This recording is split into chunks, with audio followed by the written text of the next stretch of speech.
नमस्कार, बहुत स्वागत है आपका स्वदेश न्यूज में। मैं हूं आपके साथ अंशुल शर्मा। चलिए करेंगे बुलेटिन की शुरुआत। चार बड़ी खबरें आप देख रहे हैं, तो आइए नजर डालते हैं कि आज की चार बड़ी खबर कौन सी है। पहली बड़ी खबर की ओर रुख करेंगे, जहां पर आज मध्य प्रदेश को एक बड़ी सौगात प्रधानमंत्री नरेंद्र मोदी देंगे। इंदौर में वर्चुअली एशिया के सबसे बड़े सीएनजी प्लांट का लोकार्पण किया जाएगा। वर्चुअली जुड़ेंगे सीएम शिवराज, कई मंत्री रहेंगे कार्यक्रम में मौजूद। और दूसरी बड़ी खबर मिलेंगे, जहां पर भोपाल में श्रीयंत्र पार्क का लोकार्पण करेंगे सीएम शिवराज। वृक्षारोपण के 1 साल पूरे, पार्क में लगाएंगे 365 पौधे, विभिन्न संगठनों के साथ करेंगे पौधारोपण। तीसरी बड़ी खबर मिलेंगे, जहां पर यूपी में चौथे चरण के लिए प्रचार ने पकड़ी रफ्तार। अमित शाह, राजनाथ समेत कई दिग्गजों की जनसभाएं। अखिलेश यादव, भूपेश बघेल, प्रियंका गांधी भी मांगेंगे वोट। तीसरी और चौथी अंतिम बड़ी खबर लेंगे, जहां पर हरीश रावत ने अपनी चुप्पी तोड़ी है। 10 मार्च को चुनाव परिणाम के बाद घर बैठेंगे या सीएम बनेंगे, इस पर एक बड़ा बयान दिया है। चौथी बड़ी खबर में हम बताएंगे कि उन्हें किसको लेकर क्या कहा। पहली बड़ी खबर की ओर रुख करते हैं, जहां पर प्रधानमंत्री नरेंद्र मोदी आज मध्य प्रदेश को एक बड़ी सौगात देने जा रहे हैं। पीएम मोदी आज इंदौर में एशिया का सबसे बड़ा बायो सीएनजी प्लांट का लोकार्पण करेंगे। प्रधानमंत्री नरेंद्र मोदी आज दोपहर 12 बजे वेस्ट टू वेल्थ गोवर्धन योजना के अंतर्गत इंदौर के देवगुराड़िया स्थित ट्रेजिंग ग्राउंड में बायो सीएनजी प्लांट का वर्चुअल रूप से लोकार्पण करेंगे। और इस अवसर पर मध्य प्रदेश के राज्यपाल मंगू भाई पटेल, मुख्यमंत्री शिवराज सिंह चौहान, केंद्रीय मंत्री आवास और शहरी कार्य और पेट्रोलियम और प्राकृतिक गैस मंत्रालय हरदीप सिंह पुरी समेत तमाम मंत्री कार्यक्रम में शामिल होंगे। आपको बता दें कि सीएम शिवराज कार्यक्रम में वर्चुअली माध्यम से शिरकत करेंगे। वहीं अगर बात की जाए सीएनजी प्लांट की, तो इंदौर में ट्रेचिंग ग्राउंड स्थित 15 एकड़ में 150 करोड़ रुपए की लागत से एशिया का सबसे बड़ा bio natural gas CNG plant बनकर तैयार हो गया है। और इस प्लांट में लगभग 17 से 18 टन हर दिन प्रोड्यूस होगा, यानी रोजाना 17 से 18 टन सीएनजी गैस का उत्पादन होगा। वहीं 100 टन जैविक खाद का उत्पादन होगा, जिसका उपयोग जैविक खेती के लिए किया जाएगा। गैस बनने का प्रोसेस 3 चरण में पूरा होगा और सबसे पहले डाइजेस्टर, उसके बाद बलून, फिर कंप्रेस्ड होगा, जिसके बाद शुद्ध मिथेन गैस रिफिलिंग में पाइपलाइन द्वारा पहुंचेगा और उसके बाद लोकल पब्लिक ट्रांसपोर्ट समेत कॉर्पोरेशन की बसों में इसका जिला प्रशासन उपयोग करेगा। लगभग 400 बसों में सीएनजी गैस का उपयोग किया जाएगा, जो कि पब्लिक ट्रांसपोर्ट के लिए उपयोग नहीं होगा। और इस प्लांट में लगभग शहर के 300 से 400 सिटी बसों के संचालन का लक्ष्य रखा गया है। और सबसे बड़ी बात यह है कि इस गैस प्लांट में सरकार को मार्केट मूल्य से 5 रुपए कम में सीएनजी गैस मिलेगी और इससे सरकार को करोड़ों रुपए के राजस्व भी बचेंगे। वहीं किसानों को जैविक खाद की पूर्ति भी हो सकेगी।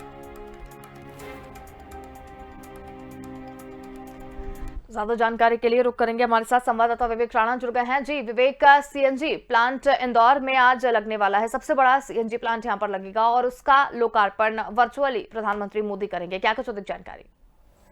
प्रधानमंत्री नरेंद्र मोदी मध्य प्रदेश को बड़ी सौगात देने जा रहे हैं। बात की जाए इंदौर की, तो इंदौर में जिस प्रकार से सीएनजी का जो प्लांट जिसका लोकार्पण प्रधानमंत्री करेंगे, साथ ही बात की जाए मुख्यमंत्री शिवराज सिंह चौहान की, तो मुख्यमंत्री शिवराज सिंह चौहान वर्चुअल जुड़ेंगे और जो केंद्रीय मंत्री हैं वो सभी मौजूद रहेंगे। मध्य प्रदेश के राज्यपाल मंगू भाई पटेल मौजूद रहेंगे। मगर बात की जाए वेस्ट टू हेल्थ की, तो जिस प्रकार से ये पूरा जो कार्यक्रम है वो गोवर्धन योजना के अंतर्गत है, क्योंकि केंद्र सरकार की लगातार योजना चल रही थी वेस्ट टू हेल्थ के लिए, तो मध्य प्रदेश को तो बड़ी सौगात मिल रही। मगर बात की जाए एशिया की, तो एशिया में सबसे बड़ा जो सीएनजी का जो प्लांट है वो इंदौर में बनता हुआ नजर आएगा। मगर इससे बात की जाए फायदे की, तो करीब 17 से 18 टन जो सीएनजी जो गैस है वो प्रतिदिन यहाँ उत्पन्न होती नजर आएगी। और बात की जाए प्रदेश सरकार की, तो प्रदेश सरकार को 5 रुपये मार्केट मूल्य से कम में जो सीएनजी जो गैस है वो उपलब्ध होगी, जिससे करीब 300 से 400 जो बस है उसका जो संचालन है वो होते हुए नजर आएगा। मगर बात की जाए सीएनजी की, तो जिस प्रकार से सीएनजी प्लांट का लोकार्पण प्रधानमंत्री नरेंद्र मोदी करीब 12 बजे करेंगे। और बात की जाए जो उससे जो जैविक खाद जो निकलेगी, उससे जो किसान है मध्य प्रदेश के वो भी कहीं ना कहीं लाभान्वित होते नजर आएंगे। जी अंशुल। बिल्कुल विवेक, एक बड़ी जो यहाँ पर सीएनजी प्लांट लगने जा रहा है और उसका लोकार्पण प्रधानमंत्री मोदी करने वाले हैं। बहुत सी चीजें उसके अंदर आ रही हैं, चाहे बसों का संचालन हो, उससे राजस्व भी कहीं ना कहीं बचाया जा रहा है। तो किस तरीके की ये पहल है जो यहाँ पर की जा रही है, क्योंकि एक तरीके से वायु प्रदूषण में भी कमी आएगी और किसानों का भी लाभ इसमें होता हुआ नजर आ रहा है। सीएनजी प्लांट की यदि बात करें तो करीब 15 एकड़ में ये फैला हुआ जो प्लांट है और करीब 150 करोड़ की लागत से जो प्लांट है वो बनाया जाएगा, जिसमें 300 से 400 जो बस है वो सीएनजी से चलेगी और उससे जो जैविक खाद जो निकलेगी करीब 100 टन प्रतिदिन जो जैविक खाद निकलेगी, उससे किसानों को कहीं ना कहीं जैविक खेती करने में सहूलियत होती नजर आएगी। मगर बात की जाए मध्य प्रदेश की, तो मध्य प्रदेश की जो आय है उसमें भी बढ़ोतरी होते नजर आएगी, क्योंकि जिस प्रकार से सीएनजी प्लांट का लोकार्पण आज किया जा रहा है, जब वह चालू हो जाएगा उसके बाद जो गैस है जो उत्पन्न की जाएगी, जो सीएनजी की जो गैस उत्पन्न की जाएगी, सबसे पहले तो बसों का संचालन करने में सहूलियत होगी। करीब 300 से 400 जो बस हैं वो संचालित की जाएगी प्रतिदिन। इतनी सीएनजी प्लांट से जो गैस है वो उत्पन्न होगी। और साथ ही बात की जाए किसानों की, तो किसानों को भी कहीं ना कहीं फायदा होते नजर आएगा। मगर प्रदेश सरकार की बात की जाए तो प्रदेश सरकार के जो आय है उसमें बचत होती नजर आएगी और साथ ही बात की जाए आय के जो स्रोत हैं वो बढ़ेंगे। तो अब मध्य प्रदेश में एक नई सौगात प्रधानमंत्री नरेंद्र मोदी ने दी है और तमाम जो मंत्रिमंडल वो सभी मौजूद रहेंगे। मुख्यमंत्री कोरोना संक्रमण के कारण वर्चुअली जुड़ेंगे, मगर मध्य प्रदेश के राज्यपाल मंगू भाई पटेल मौजूदा रहेंगे इंदौर में। जी बिल्कुल विवेक, आप बने रहिए हमारे साथ, और भी खबरों पर हम आपसे जानकारी लेते रहेंगे। एक और बड़ी खबर की ओर रुख करते हैं, जहां पर मध्य प्रदेश के मुख्यमंत्री शिवराज सिंह चौहान के पौधारोपण अभियान के आज 1 साल पूरे होने पर मुख्यमंत्री भोपाल के श्रीयंत्र पार्क में 365 पौधा समाज सेवियों के साथ मिलकर लगाते हुए नजर आएंगे, जिसके चलते जिला प्रशासन और नगर निगम के कर्मचारी श्रीयंत्र पार्क में होने वाले पौधारोपण अभियान की तैयारी पूरी कर ली है। आपको बता दें कि आज ही के दिन 1 साल पहले 19 फरवरी 2021 को मुख्यमंत्री ने पौधारोपण अभियान की शुरुआत अमरकंटक से की थी, जहां मुख्यमंत्री प्रतिदिन पौधारोपण कर प्रदेश की जनता को पौधा लगाने का संदेश दे रहे हैं। वहीं मुख्यमंत्री ने अभी तक करीब 400 पौधारोपण कर चुके हैं। और हमारे साथ संवाददाता विवेक राणा लगातार बने हुए हैं। जी विवेक, वृक्षारोपण कार्यक्रम जो यहाँ पर किया जा रहा था उसके 1 साल पूरे हो चुके हैं, क्या पहल थी सरकार की और क्या लाभ हुआ है अभी तक?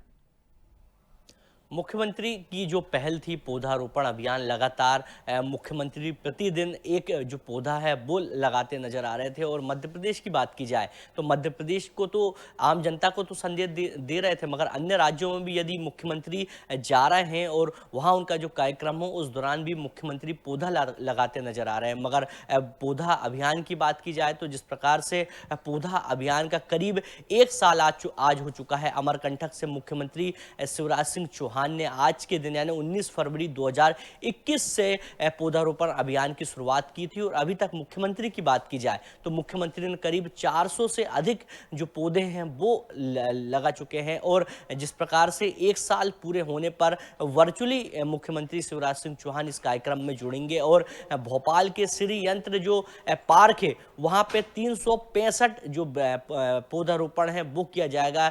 तमाम मध्य प्रदेश के जो समाज सेवी हैं, खासतौर पर राजधानी भोपाल के जो समाज सेवी हैं वो मौजूद रहेंगे और जो पौधारोपण है वो करते नजर आएंगे। मगर मुख्यमंत्री की बात की जाए तो मुख्यमंत्री स्वयं सीएम हाउस पे ही जो पौधारोपण है वो करते नजर आएंगे, क्योंकि मुख्यमंत्री शिवराज सिंह चौहान को कुछ दिन पहले कोरोना संक्रमण हो गया था, जिसके चलते वे सीएम हाउस में ही पौधारोपण करेंगे। मगर मुख्यमंत्री की जो पहल है वो अब जन जन की पहल बन चुकी है। लगातार आम लोगों तक ये संदेश जा चुका है कि पौधा लगाना कितना जरूरी है और वृक्षों को बचाना कितना महत्वपूर्ण है। ये पहल मुख्यमंत्री ने शुरू की थी। और बाकी राज्यों की बात की जाए तो बाकी राज्यों में भी इसका जो असर है वो अब देखने को मिल रहा है। जी बिल्कुल विवेक, तो यहाँ पर पौधारोपण तो किया जा चुका है और काफी असर जो है वो भी देखने को मिल रहा है। आगे की अब क्या पहल रहेगी, आगे की क्या प्लानिंग रहेगी सरकार की, क्योंकि अभी तक 400 पौधे लग चुके हैं?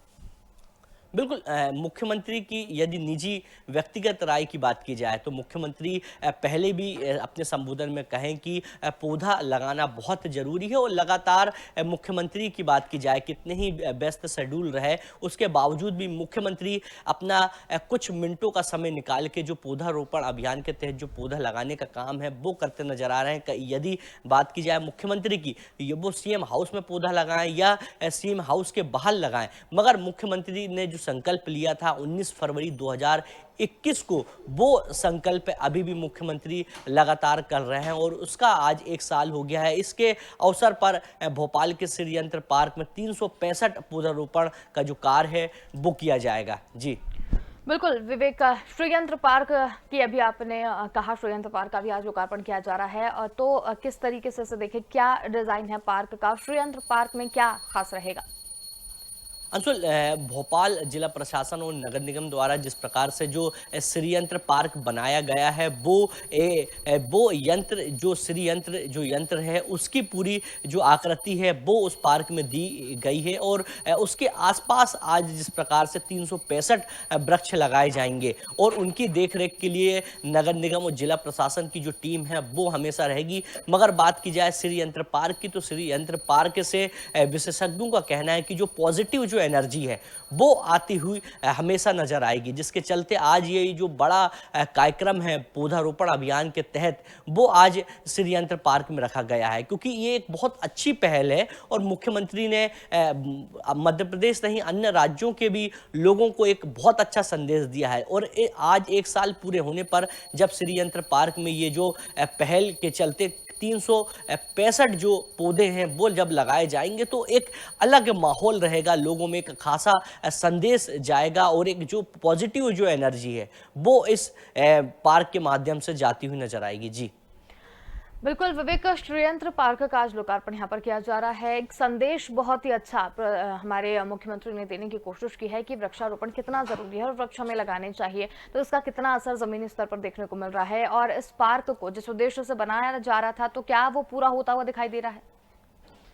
बिल्कुल, जमीनी स्तर की बात की जाए तो जमीनी स्तर पे जिस प्रकार से मुख्यमंत्री ने जो अभियान चलाया था पौधारोपण का वो जन जन की आवाज़ अब बन चुका है। ग्रामीण इलाकों की बात की जाए या बात की जाए मंत्रियों की बात की जाए, यदि कोई मंत्री कोई बड़ा कार्यक्रम करता है या प्रदेश सरकार द्वारा कोई बड़ा कार्यक्रम किया जाता है, उस दौरान भी जो पौधारोपण का जो अभियान है वो सुचारू रूप से जारी रहता है। कोई भी कार्यक्रम के पहले सबसे पहले पौधे लगाए जाते हैं, उसके बाद ही कार्यक्रम की जो शुरुआत है वो की जाती है। अंशुल जी चलिए, बहुत धन्यवाद विवेक, हमारे साथ में जुड़ने के लिए, तमाम जानकारी हमारे साथ साझा करने के लिए। चलिए बढ़ेंगे अगली खबर की ओर, जहां पर यूपी में चौथे चरण के लिए प्रचार ने रफ्तार पकड़ ली है। आज अमित शाह, राजनाथ समेत कई दिग्गजों की लखनऊ में जनसभाएं होंगी, तो वहीं पर अखिलेश यादव, भूपेश बघेल, प्रियंका गांधी भी प्रत्याशियों के लिए वोट मांगेंगे। आपको बता दें कि केंद्रीय गृह एवं सहकारिता मंत्री अमित शाह उत्तर प्रदेश के प्रवास पर रहेंगे। शाह दोपहर 1 बजे मटौंथ, मंडी स्थल, तिंदवारी, बांदा 2:45 पर, कमोली, ऊंचाहार और शाम को 4 बजे रायबरेली में जनसभा को संबोधित करेंगे। शाम 5:45 पर महात्मा गांधी पार्क, कैंट, लखनऊ में प्रबुद्ध जन संवाद करेंगे। मुख्यमंत्री योगी आदित्यनाथ पीलीभीत, सीतापुर और लखनऊ के प्रवास पर रहेंगे, जहां कई जनसभाओं को संबोधित किया जाएगा। तो वहीं अखिलेश यादव रायबरेली में हुंकार भरते हुए भी नजर आएंगे। आपको बता दें कि प्रियंका गांधी भी छत्तीसगढ़ के सीएम के साथ लखनऊ में रैली करने जा रही है। तो चौथे चरण के लिए दिग्गजों का चौसर जो है वो देखने को मिल रहा है। राजधानी लखनऊ समेत कई जगह पर चुनाव प्रचार ने रफ्तार पकड़ी है चौथे चरण के लिए और आज अमित शाह, राजनाथ समेत कई दिग्गजों की जनसभाएं देखने को मिलेंगी। तो आपको बता दें कि भूपेश, प्रियंका गांधी भी वोट मांगते हुए नजर आएंगे। कांग्रेस के गढ़ में हुंकार भरेंगे अखिलेश यादव। राजधानी लखनऊ समेत 3 जगहों पर रैलियां करेंगे योगी आदित्यनाथ। यूपी के चौथे चरण के लिए प्रचार ने अपनी रफ्तार पकड़ ली है।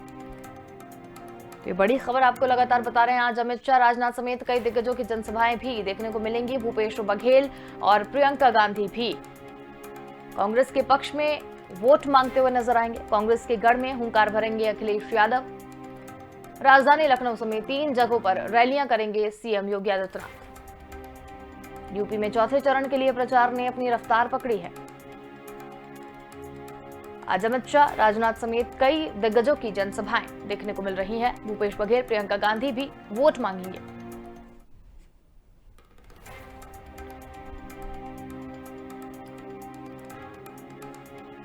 इस वक्त की बड़ी खबर आपको लगातार बता रहे हैं।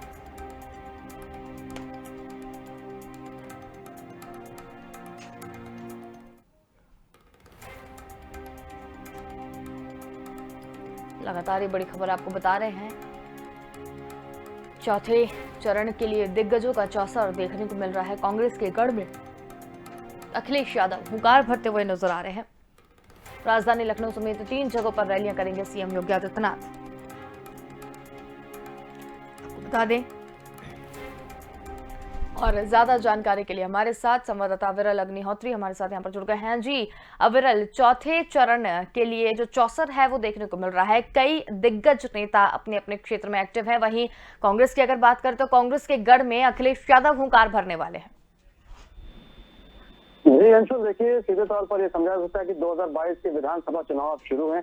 ऐसे में चौथे चरण के लिए अब पूरी तरीके से नेता अपने औकार भरते हुए नजर आ रहे हैं, क्योंकि प्रचार प्रसार जितना ज्यादा जो नेता जो पार्टी करती है अपने वादे जनता को बताते हैं, उस हिसाब से जनता संबोधित होती है और उस हिसाब से वोटिंग के लिए परसेंटेज बढ़ता है, उस हिसाब से जनता वोट करती है। मैं आपको बता दूं, आज देश के गृह मंत्री अमित शाह 1 बजे से अपने विभिन्न उत्तर प्रदेश के विभिन्न जिलों में अपनी रैलियां करेंगे, संबोधन अपना देंगे। साथ ही साथ उत्तर प्रदेश के माहौल को बनाने की कोशिश करेंगे कि जिस तरीके से उन्होंने योगी आदित्यनाथ की बात करते हुए नजर आएंगे साफ तौर पर कि जिस तरीके से उन्होंने 5 साल में लगातार सुशासन की बात की है, तो कहीं ना कहीं उत्तर प्रदेश में भाजपा सरकार फिर से बने, इसके लिए वो लगातार प्रचार प्रसार करते नजर आएंगे। दूसरी तरफ मैं आपको बता दूं कि उसके बाद में वो प्रबुद्ध वर्ग को भी संबोधित करेंगे शाम के करीब 5 बजे के आसपास लखनऊ में। उसके बाद में अगर मैं आपको बता दूं कि सीएम योगी आदित्यनाथ भी लगातार अपने चुनावी दौरे पर रहेंगे, पूरी तरीके से जनता को संबोधित करते हुए नजर आएंगे। 2022 के विधानसभा चुनाव में मुद्दों पर वोट करने वाली है जनता। इस बार किस तरीके के मुद्दे रहेंगे, हालांकि सीएम योगी आदित्यनाथ लगातार ये बताने की कोशिश करते हैं कि उन्होंने 5 साल के अंदर में कितने ज्यादा विकास के काम किए हैं, कितनी ज्यादा योजनाएं चलाई हैं, जनता को क्या क्या लाभ दिए हैं।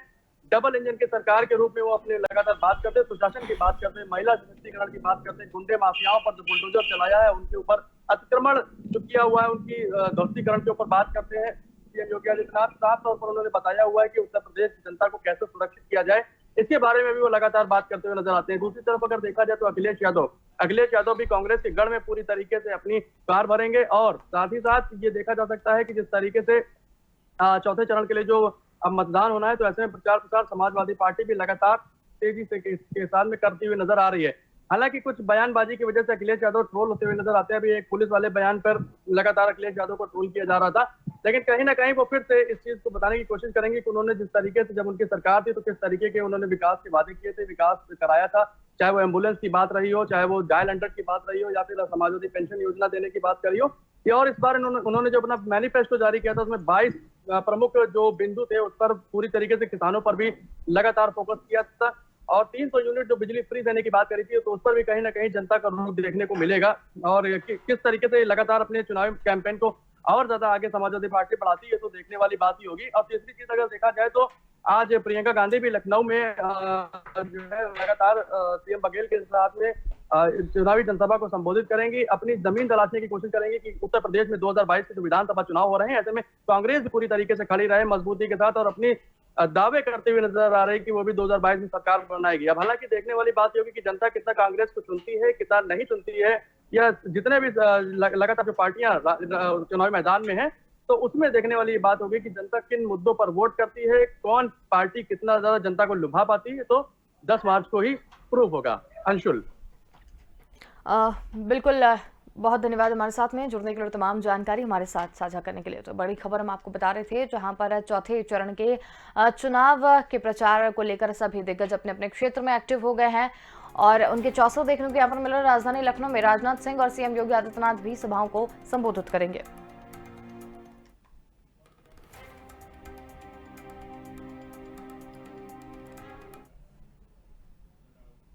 चलिए बढ़ेंगे एक और बड़ी खबर की ओर, जहां पर देवभूमि उत्तराखंड में मतदान के वादे भी सियासी संग्राम जारी है। बीजेपी कांग्रेस के दिग्गज अपनी जीत के दावे कर रहे हैं और इसी के बीच पूर्व मुख्यमंत्री हरीश रावत ने एक बयान देकर सियासत में घमासान मचा दिया है। उनके इस बयान को राजनीतिक विश्लेषक हजम नहीं कर पा रहे हैं और कई तरह के कयास भी लगाए जा रहे हैं। दरअसल हरीश रावत ने कहा कि 10 मार्च को परिणाम आने के बाद सीएम बनेंगे या इसका फैसला आलाकमान तय करेगा।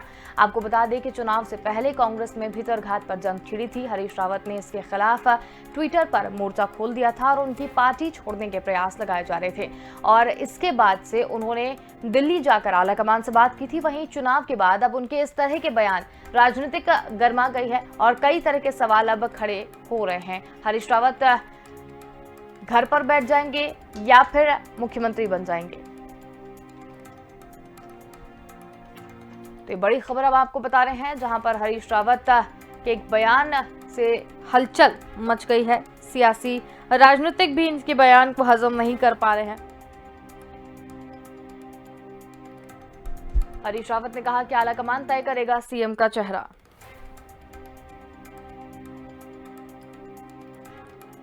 तो ये बड़ी खबर हम आपको बता रहे हैं। हरीश रावत के बयान के बाद सियासत में उबाल भी आ गया है।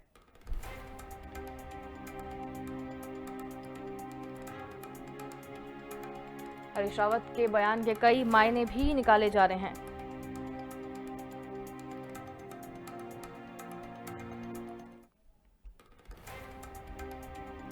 जहां चुनाव खत्म होते ही